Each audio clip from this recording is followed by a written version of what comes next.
નમસ્કાર વિદ્યાર્થી મિત્રો, આજે આપણે 29 ડિસેમ્બરના રોજ જે આરઆરબી ગ્રુપ ડી પેપર લેવાનું આજે તેનું એનાલિસિસ જોઈએ. તો કે ત્રણ શિફ્ટનું એનાલિસિસ જોઈએ, જેમાં વિગતવાર વિશ્લેષણ જોઈએ. તો કે પેપર એકંદરે મધ્યમ હતું. આજની પરીક્ષામાં પૂછાયેલ પ્રશ્નો વિષયવાર સારાંશ જોઈએ. તો કે સાયન્સની અંદર મધ્યમથી અઘરું પેપર હતું. ત્યારબાદ ગણિતની અંદર પણ મધ્યમ ગણતરીવાળું પેપર હતું. રીઝનિંગની અંદર સરળથી મધ્યમ પ્રશ્નો જોવા મળ્યા. જનરલ અવેરનેસ ને કરંટમાં મધ્યમ પ્રશ્નો જોવા મળ્યા. પેપર આમ એકંદરે મધ્યમ જ હતું. 72 થી 81 આઇટમ છે સરેરાશ. ત્યારબાદ જોઈએ તો કે જનરલ સાયન્સમાં બાયોલોજીની અંદર માનવ શરીરના અંગો, વિટામિન, વર્ગીકરણમાંથી વધુ પ્રશ્નો હતા. ત્યારબાદ જોઈએ તો કે ફિઝિક્સમાં ઓહમનો નિયમ, લેન્સના સૂત્રો, પરાવર્તન આધારિત દાખલા પૂછવામાં આવ્યા હતા. ફિઝિક્સની અંદર મોસ્ટ ઓફલી દાખલા જ પૂછતા હોય છે.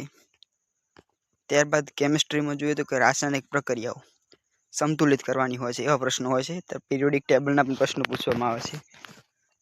બધા કહે છે કે પીરિયોડિક ટેબલ અભ્યાસક્રમ નથી, પરંતુ તેમ છતાં તે પ્રશ્ન પણ પૂછવામાં આવી રહ્યા છે. પીએચ આધારિત પ્રશ્નો પૂછવામાં આવે છે. ત્યારબાદ ગણિતની વાત કરીએ તો કે નફો ખોટની અંદર નફો ખોટ, ટકાવારી છે, સાદું વ્યાજ છે, તેમાંથી પ્રત્યેક સીધા પ્રશ્નો આવી રહ્યા છે, પણ થોડા ગણતરીવાળા પ્રશ્નો જોવા મળે છે. ત્યારબાદ સરેરાશ અને સમયકામના પ્રશ્નો થોડા સમય માગી લેતા હોય છે. ત્રિકોણમિતિ અને ભૂમિતિમાં 2-3 પ્રશ્નો પાયાના પ્રશ્નો પૂછાતા હોય છે કે જે ગણતરી આધારિત સરળતાથી તમને આવડી જાય. રીઝનિંગની વાત કરીએ તો કે સિટિંગ એરેન્જમેન્ટ અને પઝલ, આના 4 પ્રશ્નો થોડા અઘરા હતા, સમય માગી લે એવા પ્રશ્નો હોય છે. કોડિંગ ડીકોડિંગ, બ્લડ રિલેશન, દિશાંતરના પ્રશ્નો પ્રમાણમાં સરળ હોય છે. ત્યારબાદ સિલોલિઝમના પણ પ્રશ્નો જોવા મળ્યા. આગળ જીકે કરંટની અંદર જોઈએ તો 2024 અને 25ના પ્રશ્નો પૂછ્યા હતા.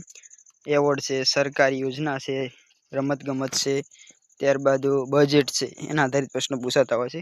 પછી વિશ્વ લેવલનું કરંટ પણ પૂછી લેતા હોય છે. બંધારણના પ્રશ્નો પૂછવામાં આવ્યા, કલમ, નદી, પછી તહેવારો વિશેના પ્રશ્નો પૂછ્યા. તો ખાસ કરીને કે મિત્રો, નકારાત્મક ગુણ હોવાના લીધે તમારે એ પ્રશ્નો ટીક કરવામાં ચોકસાઈ રાખવી. જો આવડતા હોય તો ટીક કરવા, બાકી કરવા નહીં.